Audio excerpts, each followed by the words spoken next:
Assalamualaikum warahmatullahi wabarakatuh.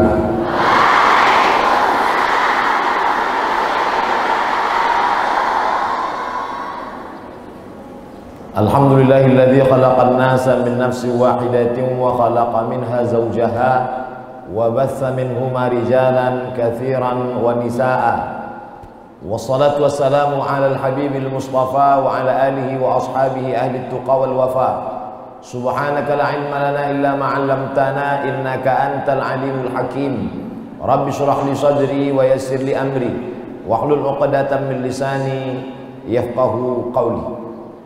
Para wakil mudir, para kiai, majelis guru, para dosen, bapak ibu, hadirin hadirat, anak-anakku sekalian, tak dapat saya sebut satu persatu. Insya Allah kita semua dimuliakan Allah Subhanahu wa ta'ala.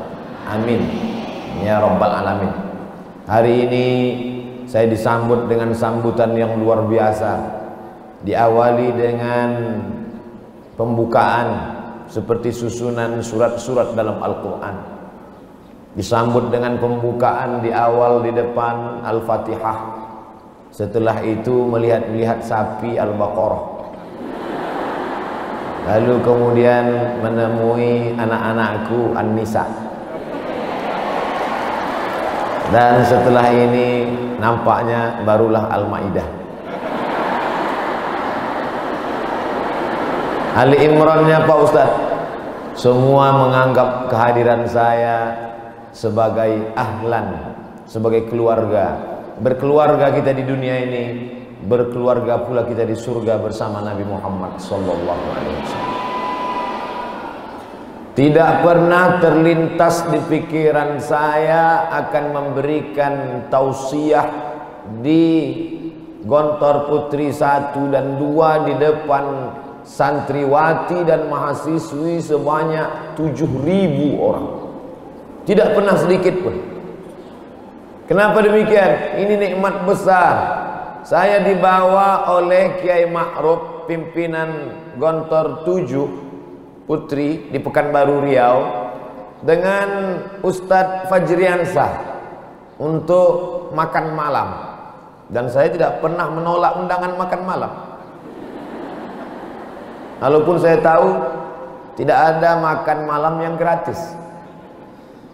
Dan ketika kami sedang makan, karena menyambut pimpinan pondok pesantren dari Malaysia, lalu kemudian Ustadz Somad, kami mau ke airport. Ada apa? Karena alhamdulillah Kiai Sahal dengan Ibu Kiai Hasan Abdullah Sahal malam ini datang ke Pekanbaru. Wah, saya memang lama ingin ketemu. Akhirnya saya pun hadirlah ke airport menyambut Yai. Dan yang saya kesalkan waktu itu, fotonya kaki saya kelihatan. Saya pakai sendal jepit. Karena memang tidak ada persiapan mau menyambut Yai. Dan maksud hati mau mencium tangan beliau, mau ngalap barokah, mau nyambung silaturahim. Beliau langsung, nanti Ananda Abdul Somad datang ke Gontor dan silaturahim, memberikan tausiah. Jadi sejak saat itu detak jantung saya memang tidak normal. Makanya dari tadi selama diajak keliling oleh Kiai, maka saya banyak-banyak baca Alam Nashrah Laka Sadrak supaya lapang dada. Kalau sudah hati lapang, maka insya Allah fa inna ma'al usri yusra, inna ma'al usri yusra. Tapi bagaimanapun juga lama ceramah tetap 600 ml. Saya tidak dapat menyampaikan tausiah, hanya sekedar bercerita-cerita saja.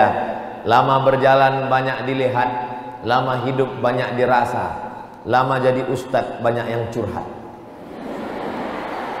Suatu ketika saya menjadi dewan juri musabaqah tilawatil Quran tingkat provinsi Riau. Sebenarnya di balik cerita itu saya mau kasih tahu bahwa saya bukan ustadz kaleng-kaleng.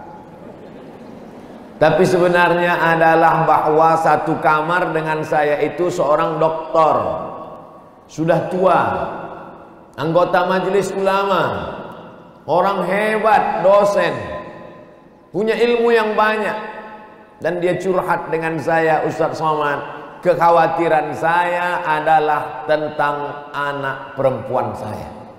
Ketika dia cerita tentang itu, saya khawatir tentang anak perempuan saya. Saya mulai grogi. Jangan-jangan dia mau menyerahkan ke saya. Rupanya maksud ceritanya, saya khawatir tentang anak perempuan saya, Ustadz Abdul Somad. Saya kerja, saya ngajar di kampus, saya menulis buku, dia berangkat dari rumah ke sekolah. Siapa tahu di tengah jalan pacarnya menjemput, siapa tahu dia cabut, siapa tahu diberi minum, air minumnya sudah disuntik Inex dari bawah, dikasih obat maaf perangsang, dikasih obat bius kehilangan kesadaran. Entah apa yang merasukimu. Akhirnya jilbabnya dipakai dari rumah, di tengah jalan dibuka, dimasukkan ke tas. Mungkin dia cabut ke mall, mungkin dia sekarang sedang dugem, mungkin dia sekarang sedang di karaoke. Setiap hari kepala saya berkata-kata sampai menulis, tidak khusyuk, mengajar tidak tentram. Sampai akhirnya sekarang saya sudah tenang, Ustaz Abdul Somad. Kenapa Bapak tenang? Karena anak saya sudah di pesantren. Oleh sebab itu, mereka adalah orang-orang yang berjasa, yang gambarnya ada di hadapan saya saat ini. Al-Maghfur Lahum, Trimurti pendiri pondok modern, pimpinan pondok modern. Mereka sebahagiannya sudah menghadap Allah. Tapi 7.000 anak yang ada saat ini, dan yang sudah alumni puluhan ribu, mereka sudah menjadi pendidik bangsa. Maka mengalir amal pahala mereka. Inilah yang dikatakan Nabi SAW, Al-Kayyis, orang yang cerdas. Siapa itu orang yang cerdas? Mandana nafsahu, yang mampu menekan hawa nafsunya. Wa amila lima ba'dal maut, dia berpikir apa yang akan tetap mengalir setelah dia mati. 200 hektar tanah yang ketika itu orang berebut untuk dunia, tapi kemudian ada orang yang cerdas, Al-Kayyis, maka diwakafkan fisabilillah. Tanah yang lain dijual, dicabik-cabik, dipotong-potong, dibagikan ke ahli waris. Tapi hari ini pahala tetap mengalir kepada mereka tanpa kita doakan, tanpa kita hadiahkan. Allahumma balligh shawaba ma qara'nahu, sampaikan apa yang kami baca, apa yang kami lakukan. Tak perlu kita ucapkan, tetap mengalir otomatis mengalir ke makam mereka. Jadi saya datang bukan berceramah menyampaikan tausiah, tapi mengambil pelajaran yang amat sangat bermakna. Pelajaran pertama, kalau kita ingin akan tumbuh murabbiyat ke depan, kita siapkan tempatnya. Kalau hari ini ada Gontor 7 di Pekanbaru, Gontor Putri 7, Gontor 14, kita bermimpi akan ada 1 juta gontor di seluruh dunia ini, insya Allah. Sehingga menyelamatkan anak-anak muda dari narkoba, anak-anak yang mabuk.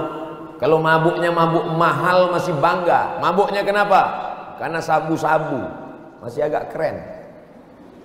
Mabuknya sekarang mabuk lem kambing. Nauzubillah, bagi yang laki-laki dan perempuan. Tapi hari ini di hadapan saya adalah anak-anak perempuan, diberikan tema bagaimana mewujudkan, menciptakan, membentuk murabbiyat. Kata Imam Al-Munawi, makna murabbiyat itu ada 3. Yang pertama, makna murabbiyat adalah insya'us syai'i halan fahalan ila haddit tamam. Insya'us syai'i halan fahalan ila haddit tamam. Belajar imla. Membentuk sesuatu dengan tetap sabar melihat prosesnya sampai dia benar-benar sempurna. Inilah sekarang orang yang tidak sabar untuk melihat proses. Dia maunya seperti sesuatu yang bim salabim abrakadabra. Semuanya mau cepat saja, karbitan. Sedangkan pisang saja kalau masaknya tidak melalui proses, diambil pisang hijau dikarbit bergumpal-gumpal, diambil jeruk yang hijau dikarbit warnanya kuning juga, tapi manisnya tak terasa. Oleh sebab itu 6 tahun ini adalah insya'us syai'i halan fahalan ila haddit tamam. Prosesnya panjang luar biasa. Ustaz Abdul Somad di kamar yang sekian kali sekian ini ada sekian santriwati di dalam.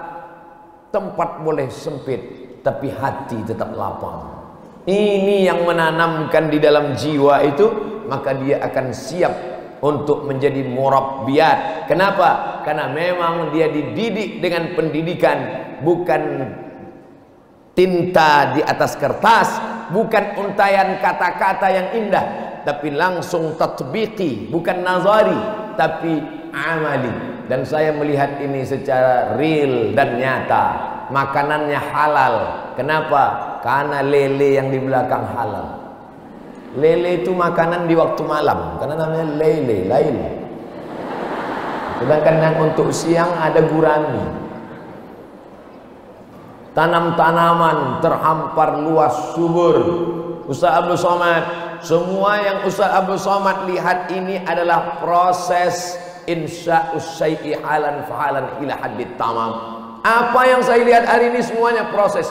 Proses bagaimana santriwati setahun, 2 tahun, 3 tahun, 5 tahun, 6 tahun mudabbirah, menjadi musyrifah, menjadi mursidah, menjadi ustazah. Ada proses panjangnya. Begitu juga dengan ini, ada kolam ikan dipanen 3 bulan sekali, terus berputar sampai sempurna, sampai kepada proses sapinya pun begitu juga. Ini sapi 10 bulan yang lalu masih kecil, tapi sekarang 600 kilo, dan nanti akan ada prosesnya.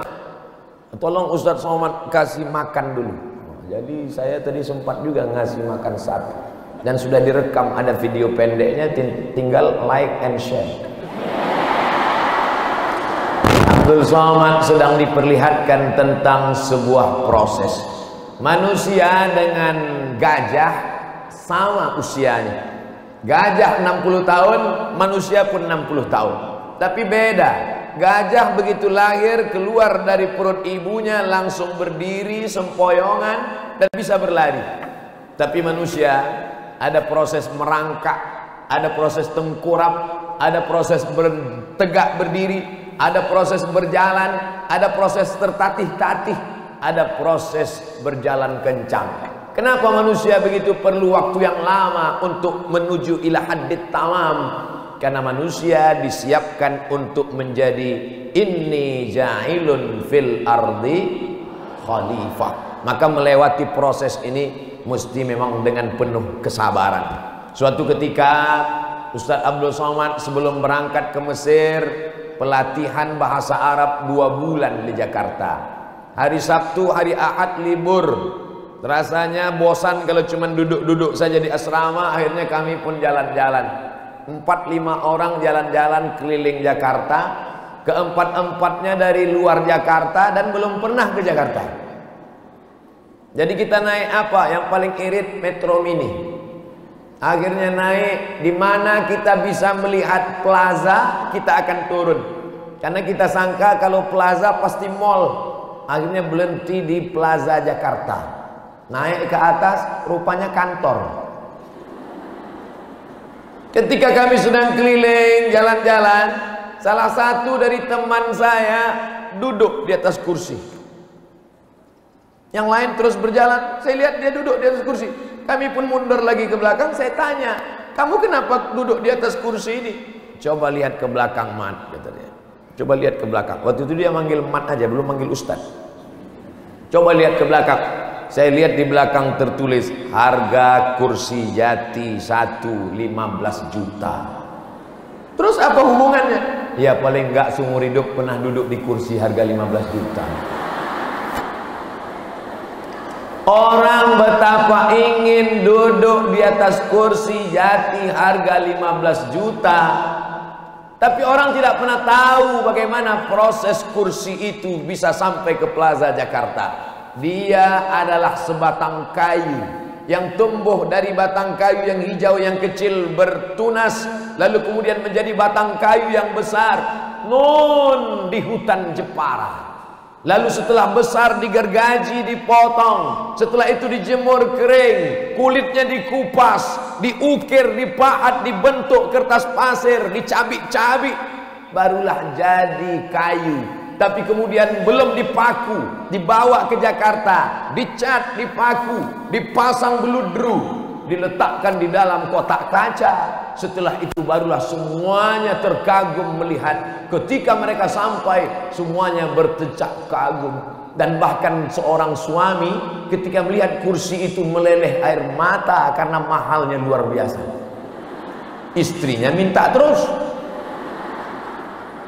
Orang tidak pernah mau tahu prosesnya, orang hanya tahu setelah dia jadi apa. Oleh sebab itu anak-anakku sekalian, kenapa Ustaz sudah 2 kali nyebut anak? Kiai ngasih tahu, al-ma'had ma'hadukum, al-banat banatukum. Padahal tadi saya maunya manggil adik-adik tadi, tapi dibilang banatukum, baru saya sadar rupanya saya sudah tua. Anak-anakku sekalian, begitulah manusia ini tidak pernah mau tahu proses. Dia mau setelah jadi. Maka dalam proses ila haddit tamam ini sabar-sabar. Kami sudah sabar Ustaz, betul. Saya hanya cerita saja, bukan nyuruh sabar, tidak. Saya tahu anak-anakku lebih sabar daripada Ustaz Abdul Somad. Lalu kemudian ada seorang laki-laki yang gagah perkasa, menyematkan cincin yang cantik dan indah di tangan seorang perempuan yang cantik, gadis jelita yang baru saja akad nikah, dengan senyum yang lebar, karena memang mulutnya lebar. Aku terima nikahnya dengan mahar sebentuk cincin emas berlian permata bertahtakan zamrud katulistiwa tunai. Semua mata melihat cincin yang indah, Masya Allah, tabarakallah, foto pun silih berganti. Tapi orang tidak satu pun mau tahu bagaimana proses cincin itu, batu itu. Bagaimana cincin itu adalah emas, dan emas itu dari pedalaman sungai di Kalimantan. Mereka mengambil tanah liat, dimasukkan ke dalam kuali, diputar di sungai untuk memisahkan 3 yang kuning. Kuning tanah liat, kuning emas, dan kuning satu lagi. Setelah sampah-sampah terbuang, setelah tanah liatnya bersih, nampaklah ada kuning butiran-butiran. Setelah itu yang kuning-kuning emas ini dicampur, dibakar, dipahat, diukir, dibentuk kurang sempurna, dibakar sekali lagi, dipahat, dibentuk, barulah diletakkan permata. Permatanya pun dari dalam tanah. Batu yang kuat itu dibelah, setelah dibelah dipecah, setelah itu diambil butiran permata, diasah dengan gerenda, dirapikan, setelah itu diletakkan di atas cincin emas, diletakkan di tangan, diletakkan di etalase kaca di toko emas. Laki-laki dengan perempuan yang akan menikah, laki-laki itu bertanya, "Adinda, cincin mana yang kau mau untuk pernikahan kita?" Ini. Dipanggil penjual, "Kok berapa harganya?" 300. Apa? Orang hanya tahu hasil akhirnya dan tidak pernah mau tahu bagaimana prosesnya. Begitu juga dengan pondok modern Gontor Putri Mantingan 1 dan 2. Ketika sekarang Ustaz Abdul Somad datang melihatnya, wow, amazing, luar biasa. Tapi bagaimana proses para kiai perjuangan mereka dulu.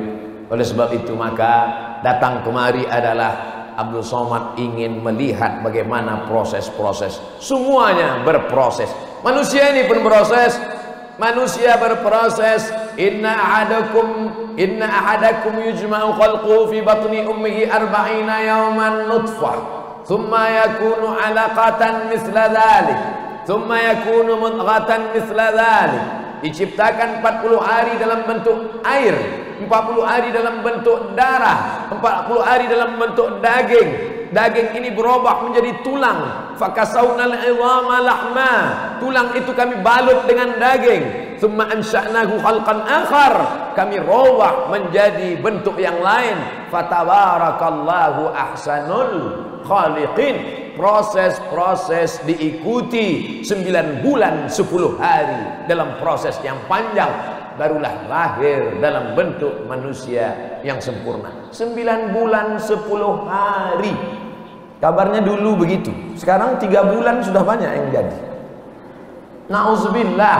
Tapi Allah Ta'ala ciptakan manusia sempurna ini, maka makna tarbiyah yang pertama, Rabba yurabbi tarbiyah. Hasil dari tarbiyah itu akan lahirlah murabbiyat. Murabbiyat inilah yang akan melahirkan pemimpin-pemimpin masa depan insyaallah. Dan itu lahir dari Gontor Putri 1, 2, 3 sampai 7 dan seterusnya insyaallah. Amin ya rabbal alamin.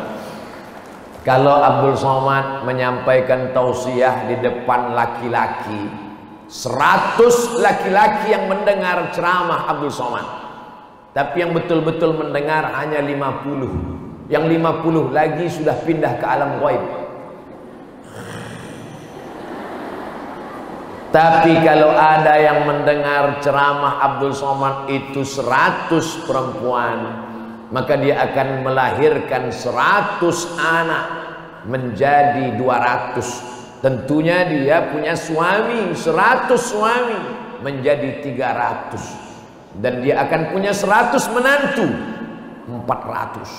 Dan akan menjadi selanjutnya 450. Karena cucunya sebagian lahir, sebagian belum. Dari 100 perempuan, maka akan lahir generasi 500, 1000. Oleh sebab itu maka kalau mau mendidik bangsa, betul kata-kata hikmah bukan hadis Nabi, An-nisa imadul bilad. Pemimpin perempuan adalah tiang tonggak negara. Idza salahat salahatil bilad. Kalau perempuannya baik, maka insya Allah negeri ini akan baik. Wa idza fasadat, tapi kalau perempuannya rusak, fasadatil bilad, maka negeri ini pun akan menjadi rusak. Kiai-kiai kita, wakil-wakil pembina kita, dosen-dosen kita, guru-guru kita yang ada di depan ini, laki-laki yang gagah perkasa ini semuanya lahir dari rahim perempuan. Betul? Ada yang langsung turun dari planet Mars? Enggak ada. Oleh sebab itu jangan sepelekan perempuan. Makanya kata Nabi SAW, man ala thalatha banatin, siapa yang membesarkan 3 anak perempuan, fa'addabahunna, dia didik dengan baik, wa zawwajahunna, dinikahkan dengan orang baik-baik, wa ahsana ilaihinna, dia buat baik sampai mati, falahul jannah, maka surgalah baginya. Datang seorang sahabat, ya Rasulullah, berapa anak perempuan? 3. Bagaimana kalau 2? 2 pun masuk surga juga. Kalau mendidik 2 masuk surga, apalagi mendidik 7.000 orang. Makanya nanti kalau saya ditanya malaikat, berapa yang pernah kau ceramahi Abdul Somad? 7.000 ya Allah. Di mana? Gontor Putri 1 dan 2. Berapa kali? Rasanya baru sekali ya Allah. Kebahagiaan yang luar biasa. Tadi saya mulai jam 10, sekarang 10.20 habis materi yang pertama. 20 menit, 20 menit, 20 menit. Ustaz Abdul Somad harus disiplin karena mereka di sini orang-orang yang disiplin. Waktunya tidak ada yang hilang percuma, waktunya tidak ada yang hilang sia-sia. Mereka adalah anak-anak murabbiyat, calon pemimpin, melahirkan generasi bangsa yang disiplin. Kalau sudah dikatakan jangan ada yang pakai kamera, 1 pun tidak ada pakai kamera. Semua perempuan tidak pakai kamera. Yang pakai kamera laki-laki. Masya Allah, tabarakallah. Di tempat-tempat lain kalau saya ceramah, itu banyak yang kehilangan kontrol. Banyak pergi saya ke satu sekolah, menjerit anak-anak perempuan, Ustaz. Tapi di sini tadi saya buka kaca, saya melambai, semuanya diam aja. Dalam hati saya, kena kau sekali ini Abu Somad. Ente hari ini masuk ke tempat murabbiyat, bukan cheerleader. Mereka adalah anak-anak. Inilah poin yang kedua. Poin yang pertama, insya'us syai'i halan fahalan ila haddit tamam. Proses yang kedua yang dimaksud dengan tarbiyah adalah an-numu waz-ziyadah. An-numu tumbuh, az-ziyadah bertambah. Sekarang kalau sudah disebut kata tumbuh, selalu kita dengar iklan di TV. Tumbuh itu ke atas, bukan ke samping. Bukan pertumbuhan itu yang saya maksud. Tumbuh apanya? Tumbuh pemikirannya. Ada orang tidak punya anak, tapi dia menulis buku. Maka orang Arab berkata, hadza min banati fikrihi. Hadhihi min banati fikrihi. Apa makna banat fikri? Hasil buah pemikirannya. Ada orang meninggal tidak punya anak, tidak apa-apa, karena doa orang lain tetap mengalir kepada dia. Tapi ada orang punya banat fikri, tumbuh pemikirannya. Imam Nawawi tidak menikah, tidak punya anak. Imam Ibnu Taimiyah tidak menikah, tidak punya anak. Sayyid Qutb yang menulis tafsir fi zilalil Quran tidak menikah, tidak punya anak. Bahkan Syekh Abdul Fattah Abu Ghuddah menulis satu kitab berjudul Al-Ulama Al-Uzzab alladzina atharul ilma 'ala az-zawaj. Ulama-ulama yang sampai mati tidak menikah karena lebih mementingkan ilmu daripada pernikahan. Tapi jangan gara-gara ini lalu ada tekad tidak akan menikah. Jangan. Ada ketika saya sampaikan ini datang mahasiswa laki-laki, Ustaz, saya setelah mendengar ceramah Ustaz bertekad tidak akan menikah. Saya katakan jangan. Tapi Imam Nawawi tidak nikah. Imam Nawawi, Imam Ibnu Taimiyah di zaman mereka perempuan yang kelihatan cuma matanya. Zaman sekarang matanya tertutup, yang lain terbuka. Mohon maaf, tidak layak, tidak sopan ucapan Abdul Somad. Tapi yang saya katakan fakta dan data, bukan fiktif dan ilusi. Oleh sebab itu makna yang kedua adalah an-numu. Apanya yang tumbuh?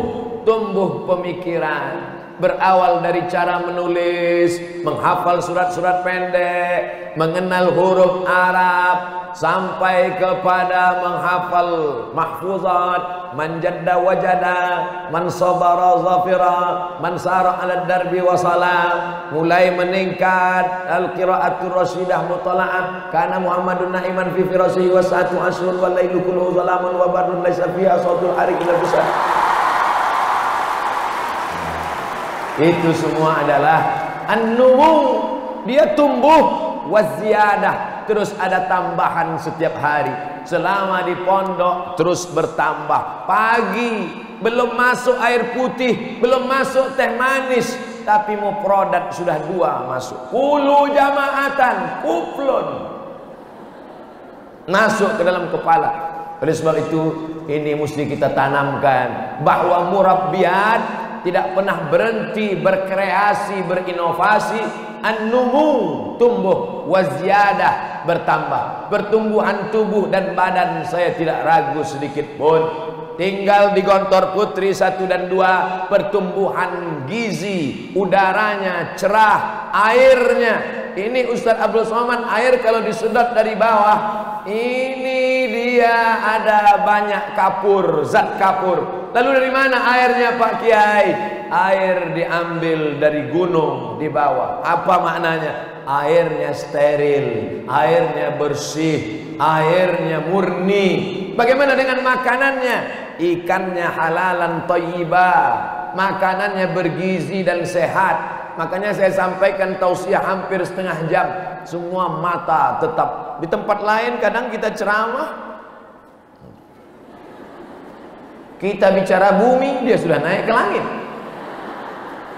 Tapi hari ini Masya Allah, tabarakallah, siapa bilang anak pesantren pertumbuhan tubuhnya tidak sehat, tidak normal? Siapa katakan an-numu wa ziyadah zahiran wa batinan, jisman wa ruhan, spiritual maupun intelektual, zahir dan batin, fisik di dalam badan yang sehat terdapat jiwa yang sehat. Tidak selamanya betul.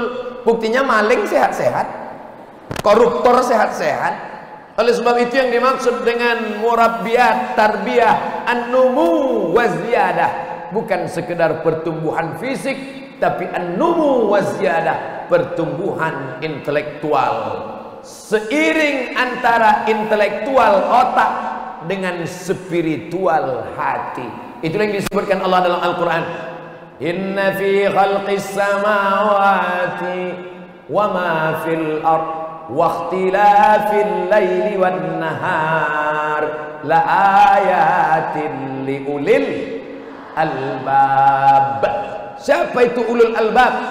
Alladzina yadhkuruna Allaha qiyaman wa qu'udan wa 'ala junubihim. Tapi bukan hanya spiritual, wa yatafakkaruna fi khalqis samawati wal ard.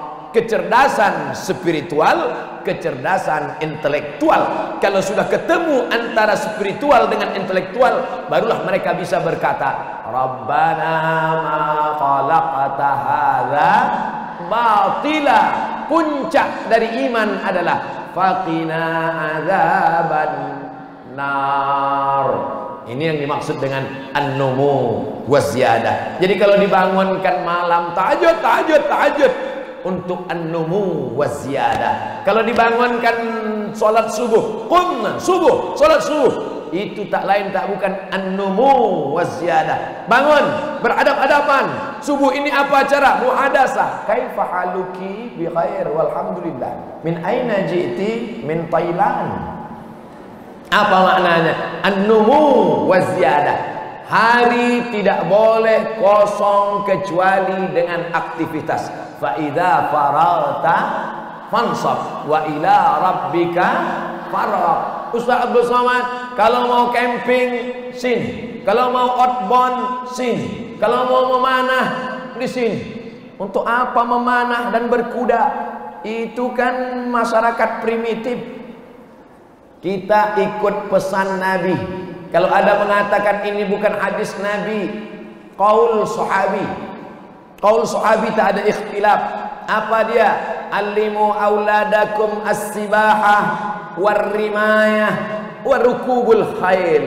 Ajarkan anak kamu as-sibahah berenang, war-rimayah memanah, warukubul khail menunggang kuda. As-sibahah berenang. Mau berenang di mana? Kolam luas. Ar-rimayah memanah di mana? Ustaz, panahan ada di samping. Warukubul khail menunggang kuda. Saya belum nampak kuda, tapi lembu ada. Perempuan juga berkuda. Sobah wa'abiyat. Baca kitab Usudul Ghabah fi ma'rifatis sahabah. Baca kitab Al-Isti'ab. 12.000 sahabat Nabi yang biografinya ditulis. Kata Imam Abu Zur'ah Ar-Razi, jumlah sahabat Nabi itu 114.000 orang. Tapi yang ada biografinya dalam Al-Isti'ab, dalam Usudul Ghabah, dalam kitab yang ditulis oleh Imam Az-Zahabi, Siyar A'lam An-Nubala, di total semua hanya ada 12.000 orang. Dan di sana ada perempuan-perempuan sahabiyat, penunggang kuda, pemanah yang ikut perang bersama Nabi Muhammad sallallahu alaihi wasallam. Oleh sebab itu an-numu wa ziyadah. Yang ditambah itu apa? As-saqafah, pengetahuan, dan al-ulum, ilmu pengetahuan. Apa beda as-saqafah dengan ulum? Kalau as-saqafah hanya pengetahuan, informasi, memperbanyak pengetahuan. Tapi yang disebut dengan ulum, pengetahuan yang menambah iman, pengetahuan yang menambah amal. Makanya mesti dibedakan antara pengetahuan yang tidak menambah iman dan amal, tapi ada pengetahuan yang menambah iman dan amal. Sekarang banyak orang bertanya pertanyaan-pertanyaan tidak menambah iman dan amal. Ustaz Somad, boleh nanya? Boleh. Apa pertanyaannya? Nabi Adam sama Hawa nikah, pakuannya siapa? Ini pertanyaan la yusmin wa la yughni min ju'. Ini pertanyaan yang tidak mendatangkan iman, dan tidak pula mengurangi menambah pahala, tapi dia tetap menjadi sebuah pengetahuan. Ustaz, apakah dunia ini datar, petak, apa lonjong? Ini pengetahuan juga. Maka ulama membagi, yang satu disebut dengan al-thaqafah, yang satu disebut dengan al-ulum wal ma'rifah. Makanya Syekh Ali Jum'ah mengkritik terjemahan al-ulum, diterjemahkan sebagai knowledge. Karena knowledge dalam barat itu hanya pengetahuan saja. Banyak orang barat itu menjadi Islamolog, pakar Islam, Islamic studies. Kalau dia menjelaskan tentang sholat, as-salatu lughatan, was-salatu istilahan, was-salatu indal fuqaha, was-salatu indal lughawin, was-salatu indal mufassirin. Sholat menurut bahasa, sholat menurut istilah, sholat menurut etimologi, sholat menurut terminologi. Tapi kalau ditanya, pernah sholat? Enggak. Islam tidak mengajarkan itu. Makanya yang diajarkan Nabi, Allahumma inni a'udzubika min ilmin la yanfa'. Tak ada gunanya kalau berilmu tapi tak mendatangkan manfaat. Justru nanti ditanya di hadapan Allah, la tazulu qadama 'abdin yaumal qiyamah. Kaki anak Adam tidak akan bergeser, bergerak di padang mahsyar pada hari kiamat, hatta yus'al an arba, sampai dia ditanya tentang 4. Dan di antara 4 yang ditanya itu adalah an ilmihi fima amil, ilmunya apakah sudah diamalkan. Bahkan kalau ilmu tidak diamalkan, apa kata Allah? Kabura maqtan indallah an taqulu ma la taf'alun. Oleh sebab itu an-numu wa ziyadah, tambah bacaan. Sampai-sampai perpustakaan kita itu nggak muat lagi Ustaz Somad. Itu perpustakaannya mesti dibuat 2 tingkat, 2 level. Kenapa? Saking banyaknya buku-buku.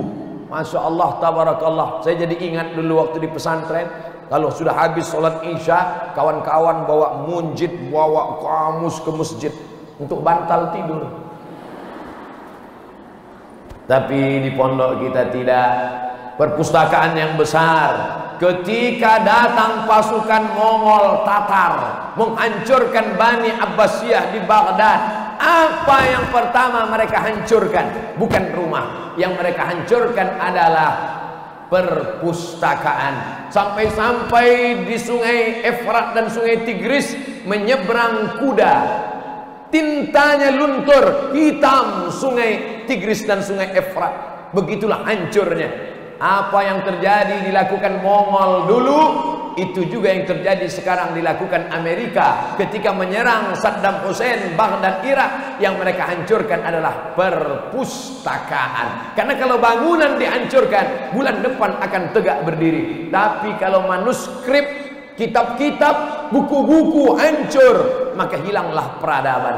An-numu wa ziyadah, tambah bacaan-bacaan. Ternyata setelah diteliti oleh lembaga survei internasional, daya baca paling lemah di dunia kita di bawah Vietnam. Kalau berkumpul 1000 orang, berarti ada 1 orang yang rajin membaca.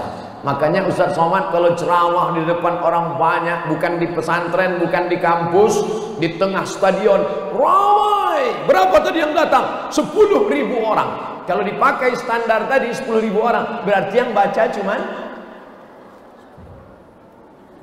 Beda kalau ceramah di Gontor Putri. Yang datang 7.000 orang, yang baca 14.000 orang. Kenapa? Jinnya pun ikut baca.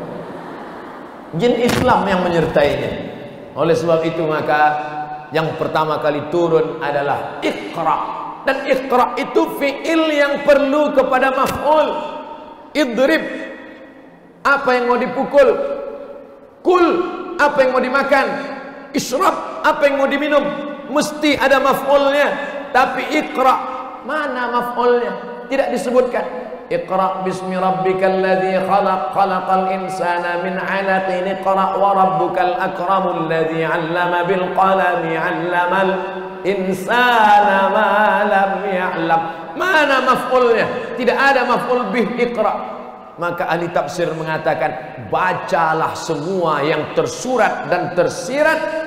Maka ketika kau baca itu, baca semuanya, tapi tetap dengan koridor diikat. Diikat dengan apa? Bismi rabbikalladzi khalaq. Silakan baca buku-buku agama lain. Mana boleh baca buku agama lain, Ustaz? Kalau tidak boleh baca buku agama lain, kenapa ditulis kitab Al-Fisal fil Milal wal Ahwa wan Nihal? Kenapa ditulis kitab Asy-Syahrastani Al-Milal wan Nihal, mengkaji tentang agama lain? Araftu syarra la lisyarri walakin lijtinabihi. Makanya pendebat-pendebat internasional, kita sekarang mengenal pendebat yang luar biasa bernama, siapa namanya? Zakir Naik. Ternyata Zakir Naik belajar kepada Ahmad Deedat. Ternyata Ahmad Deedat pun mengambil dari buku bernama Izharul Haq. Ahmad Deedat bapaknya orang India, merantau ke Afrika Selatan.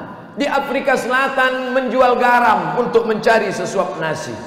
Setiap hari datang orang menawarkan agama kepada bapaknya supaya murtad meninggalkan Islam.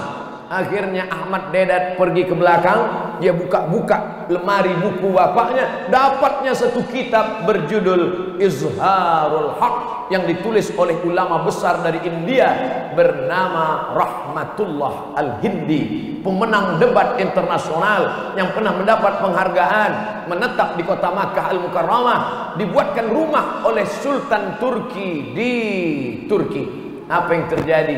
Buku itu dia baca. Semua berawal dari membaca.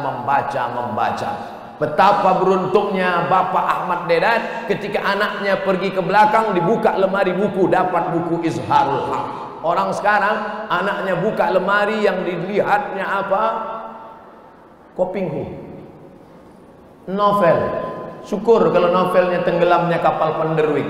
Masih syukur kalau novelnya di bawah lindungan Ka'bah. Masih syukur kalau novelnya ayat-ayat cinta.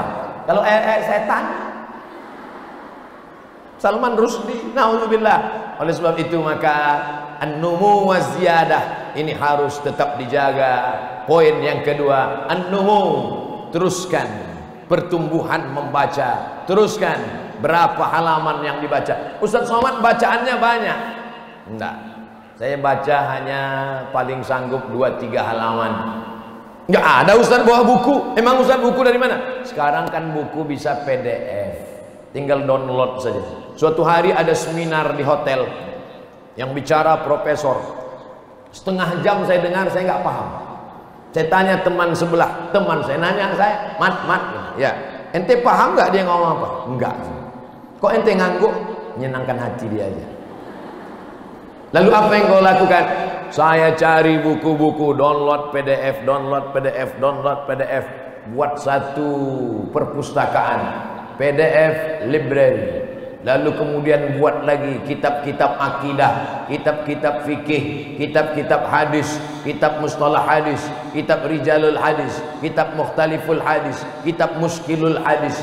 Maka insya Allah kitab mutunul hadis, kitab syuruhul hadis, Sahih Bukhari, cari syarahnya Fathul Bari, syarah Sahih Bukhari ditulis oleh Imam Ibnu Hajar Al-Asqalani. Cari pula syarah kedua yang ditulis oleh Imam Al-Qastullani. Cari syarah yang ketiga ditulis oleh Imam Badruddin Al-Aini. Sahih Muslim, cari syarahnya ditulis oleh Imam An-Nawawi. Al-Minhaj, syarah Sahih Muslim Ibn Al-Hajjaj. Sunan At-Tirmidzi, cari yang ditulis oleh Imam Tuhfatul Ahwazi, syarah Sunan At-Tirmidzi. Sunan Abi Daud, tidak paham isinya, cari syarahnya yang ditulis oleh Imam Al-Kalabazi, Aunul Ma'bud, syarah Sunan Abi Daud. Ada lagi kitab apa? Sunan Ibn Majah, cari syarah As-Sindi. Maka kita tidak bicara ngawur, ngelantur, hanya modal bahasa saja. An-numu wa ziyadah. Yang terakhir, yang ketiga, 10:40. Insya Allah kita masih disiplin. 20 menit. Yang terakhir, at-tahdzib wa ta'dib. Hadzaba yuhadzibu tahdzib, addaba yuaddibu ta'dib. Ini nampaknya masuk ujian lisan semester nanti. Memperhalus. Kita ini disebut dengan bashar. Manusia disebut dengan bashar. Bashar diambil dari kata bishrah. Bishrah artinya kulit. Kenapa kita disebut makhluk yang berkulit? Karena ada teman kita nggak punya kulit. Siapa itu? Jin Ifrit. Jin nggak punya kulit. Jin diambil dari kata jim nun nun, artinya jin. Makanya makhluk yang ada di dalam perut disebut dengan janin, karena dia tidak terlihat, tertutup. Orang yang gila disebut dari jim nun nun, majnun. Kalau janin tertutup oleh kulit perut, kalau majnun otaknya tertutup, tak bisa membedakan mana kawan mana lawan. Majnun. Surga disebut jim nun nun, jannatin tajri min tahtihal anhar. Kenapa surga itu disebut tertutup? Karena cahaya matahari tidak sampai ke bawah, terhalang oleh daun-daun dan ranting-ranting seperti taman-taman yang ada di Gontor Putri. Tengoklah, ranting-ranting menutup sampai tidak turun ke bawah. Jannat, jin, janin, majnun, dari akar yang sama. Begitulah hebatnya bahasa Arab. Makanya kamus bahasa Arab Lisanul Arab Ibnu Manzur 1 meter panjangnya. Kamus bahasa kita, kamus lengkap bahasa Indonesia Purwadarminta, sejengkal saja. Bahasa Arab luar biasa. Hadzaba yuhadzibu tahdzib, menghaluskan. Adzaba yu'addibu ta'dib, beradab, sopan santun, tata krama, akhlakul karimah. Jangan samakan adab akhlakul karimah dengan etika dan moral. Apa bedanya? Etika, keselamatan, kesepakatan sekelompok orang di tempat tertentu, orang tertentu, untuk komunitas tertentu. Itu disebut dengan etika. Tidak boleh menyebut nama. Kenapa tidak boleh? Menurut menjaga kode etik jurnalistik. Etika di pesawat. Ada orang di pesawat terbang itu baik, ramah, sopan.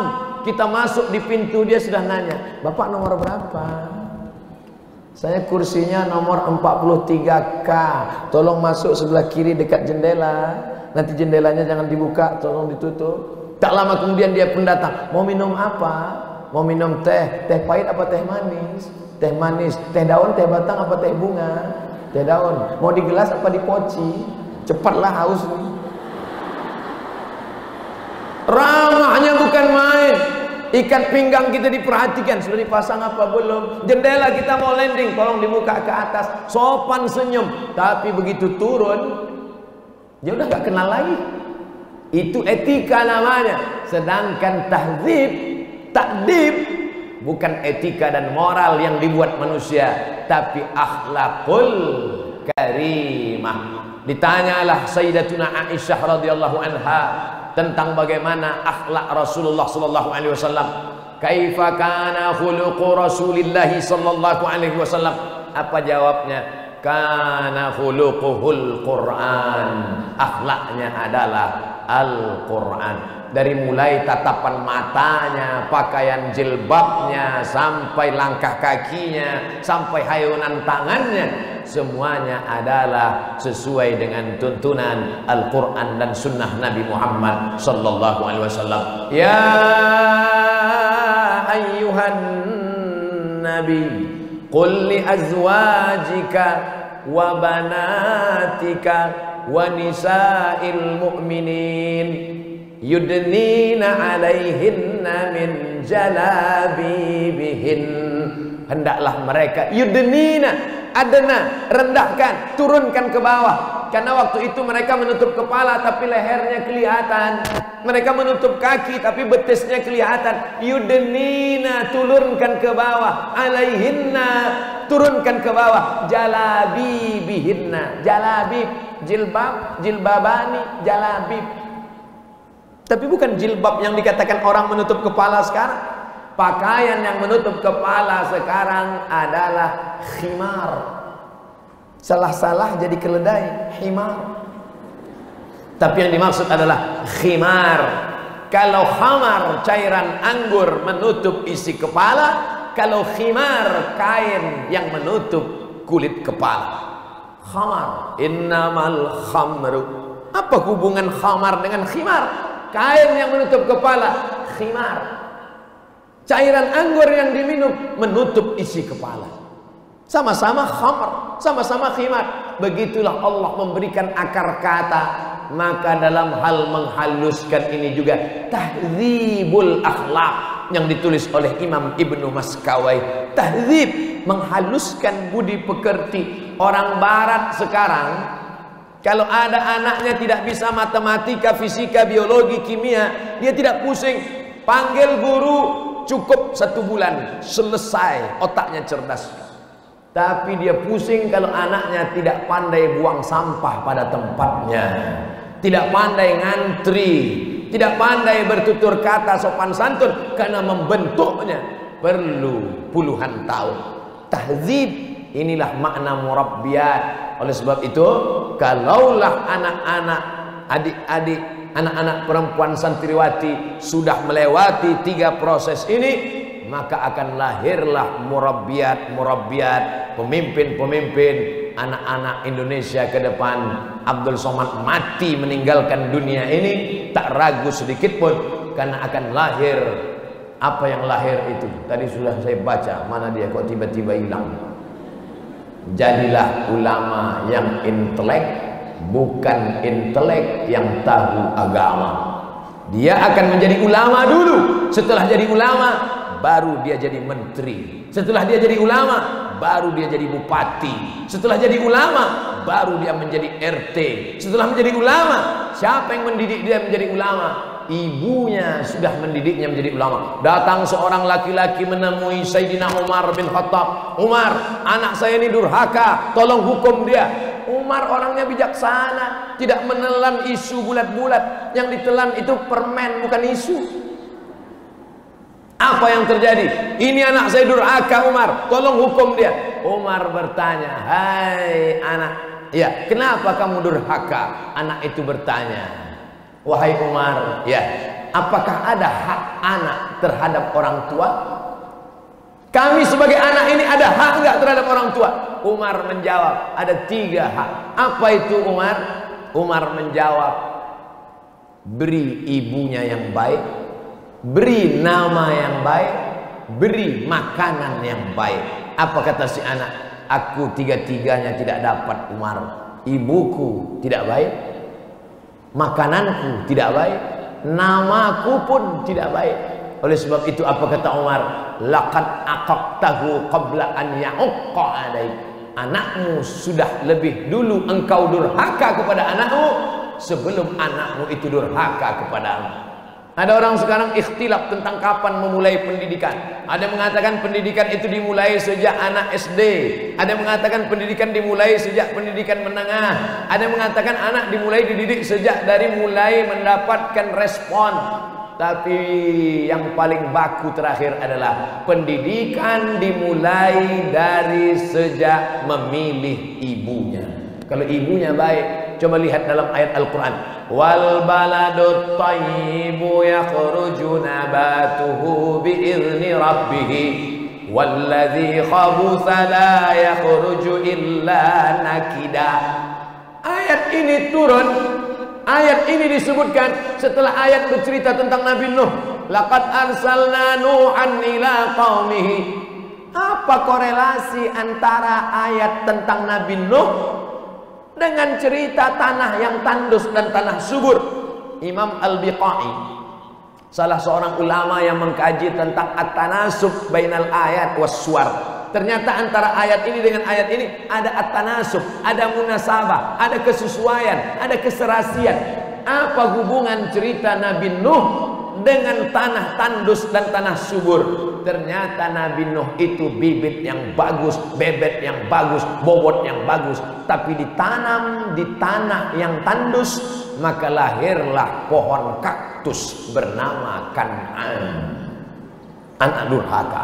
Sebaiknya Ibrahim alaihissalam, kebalikan dari kisah itu adalah Ibrahim alaihissalam. Ibrahim alaihissalam bapaknya bibit yang tidak bagus, Azar.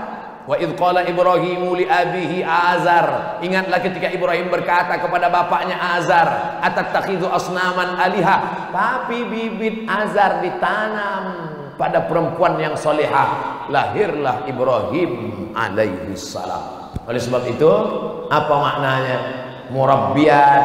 Kalau mau ingin melihat bagaimana Indonesia 20-30 tahun akan datang, lihatlah murabbiyat hari ini. Saya yakin dan percaya generasi Indonesia akan datang adalah generasi yang sopan, yang baik, yang ramah. Kenapa? Karena di hadapan saya ada murabbiyat yang akan melahirkan generasi jail mustaqbal, insyaallah. Amin. Tapi jangan bayangkan tausiah Ustaz Somad siang ini, kalau gitu kami semuanya jadi ibu rumah tangga ya. Bukan makna ibu rumah tangga. Dia tetap menjadi wanita karir, tetap menjadi entrepreneur, tetap menjadi perempuan yang berkreasi, berinovasi. Akan ada yang menjadi desainer pakaian, akan ada yang menjadi wisata kuliner, akan ada yang mengelola masalah makanan. Kenapa Ustaz tahu bisa kami ini menjadi mengelola wisata kuliner? Orang tadi saya pertama sampai dikasih kue makan. Ustaz, itu yang buat santriwati. Masya Allah. Kenapa enak? Karena masaknya pakai bismillah, pakai sholawat. Ngaduknya pakai sallallahu ala Muhammad. Sholawat. Man sholla alaiya sholatan, siapa yang bersolawat kepadaku 1 kali, sallallahu alaihi biha asyra, Allah balas 10 kebaikan. Wa huttat anhu asyara sayyi'at, ditutupi 10 kesalahan. Wa rufi'at lahu asyara darajat, dibacakan bismillah, dibacakan a'udzubillah, dibacakan sholawat, kukunya bersih, semuanya suci, berwuduk dulu, makanya barokah. Ada seorang ulama dari Turki bernama Said Nursi. Said Nursi hafal kamus Al-Muhit 3 kali Quran tebalnya, hafal dia. Lalu datang orang bertanya kepada Said Nursi, Said Nursi, kamu hafalanmu kuat sekali, kamu makan apa dulu waktu kecil? Karena banyak juga orang sekarang ngaku hafalannya kuat karena makan tepung kanji. Said Nursi, kamu hafalan kamu kuat ini makan apa waktu kecil? Kata Said Nursi, saya sama dengan bayi-bayi yang lain. Makanan saya dengan makanan orang lain sama. Terus apa bedanya? Ibu saya sebelum menyusukan saya berwudu terlebih dahulu. Dalam keadaan suci, berwudu yang suci, anaknya suci, baca auzubillah, baca basmalah. Jadi, ibu-ibu zaman sekarang menyusukan anak sambil main game online. Apa yang terjadi? Murabbiyat amat sangat penting. Tidak akan mungkin lahir al-amin kalau tidak lahir dari rahim Aminah. Hanya Aminah lah yang bisa mengeluarkan generasi al-amin. Wal baladut thayyibu, tanah yang subur akan mengeluarkan bunga mawar yang harum semerbak. Dilihat indah, dicium harum luar biasa. Tapi tanah yang tandus, gurun Sahara, mengeluarkan pohon kaktus. Dilihat tidak nyaman, dicium hidung bengkak. Murabbiyat, jangan sepelekan dengan murabbiyat. Makanya keturunan Nabi Muhammad SAW bukan dari anak laki-laki, tapi dari Fatimahuz Zahra. Fatimah melahirkan Sayyidina Al-Hasan, Sayyidina Al-Husain. Husain punya anak laki-laki Ali Zainal Abidin. Ali Zainal Abidin punya anak laki-laki Muhammad Al-Baqir. Muhammad Al-Baqir punya anak laki-laki Ja'far Shadiq. Ja'far Shadiq punya anak keturunan. Itulah dia para habaib yang lahir generasi zuriat Rasulullah SAW. Bukan dari anak laki-laki, tapi justru dari anak-anak perempuan. Makanya berbahagia punya anak perempuan. Abdul Somad anak satu-satunya laki-laki, tapi insya Allah menantu saya perempuan. Saya berdoa mudah-mudahan mantu saya alumni Gontor Putri. Masih kecil, masih 6 tahun. Tapi doakan gak ada salahnya. Apa maknanya? Karena kalau kau ingin cucumu jadi ulama, kau ingin cucumu jadi orang soleh, maka mesti dikandung oleh orang yang soleh, yang tahu bagaimana mendidik, yang tahu bagaimana membentuk, yang sabar. Tahdzib wa ta'dib. Daftarkan anak Anda segera ke lembaga pendidikan kami, akan lulus di seluruh universitas ternama di dunia. Untuk apa dia jadi pejabat, jadi orang kaya, jadi orang yang cerdas kalau matinya sakau? Untuk apa dia menjadi orang yang ternama kalau tidak punya akhlakul karimah? Saya ketemu dengan bapak-bapak umurnya 70 tahun, manggil saya, Ustaz Abdul Somad, sini sebentar. Ustaz tahu nggak doa Rabbana hablana min azwajina wa dzurriyyatina qurrata a'yun waj'alna lil muttaqina imama? Tahu Pak? Apa arti qurrata a'yun? Sejuk dipandang mata. Apa artinya sejuk? Ya dingin. Bukan itu Ustaz Somad. Saya punya anak perempuan kaya, mobilnya mewah, rumahnya besar, datang ke rumah bawa makanan, tapi mata saya panas nengok dia. Kenapa? Karena celananya sempit, bajunya pendek, rambutnya dicat, kukunya panjang, di atas black kutek, di bawah black daki. Panas mata saya melihat dia.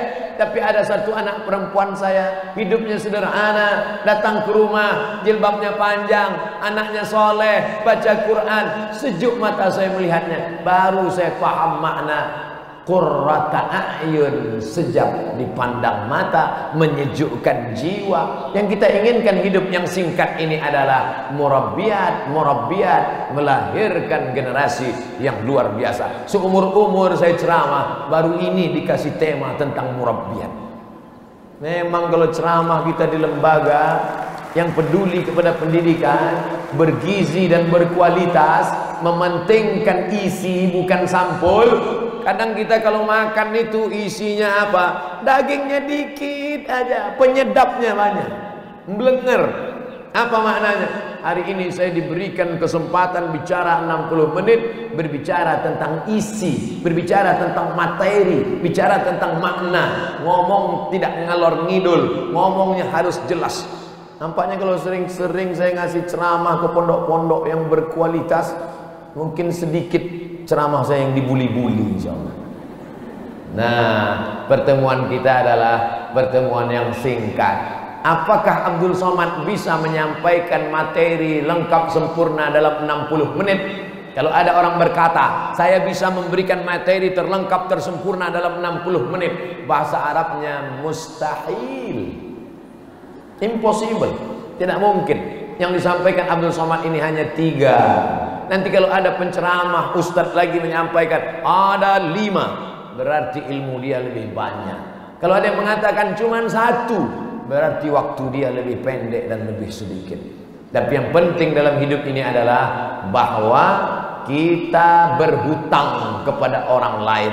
Man lam yaskurin nas lam yaskurillah. Siapa yang tak berterima kasih kepada manusia, maka dia tidak berterima kasih kepada Allah, tak bersyukur kepada Allah. Saya punya hutang besar, berhutang kepada para asatiz, berhutang kepada sahabat saya, abang saya yang membawa saya ke pondok ini, berhutang kepada kiai.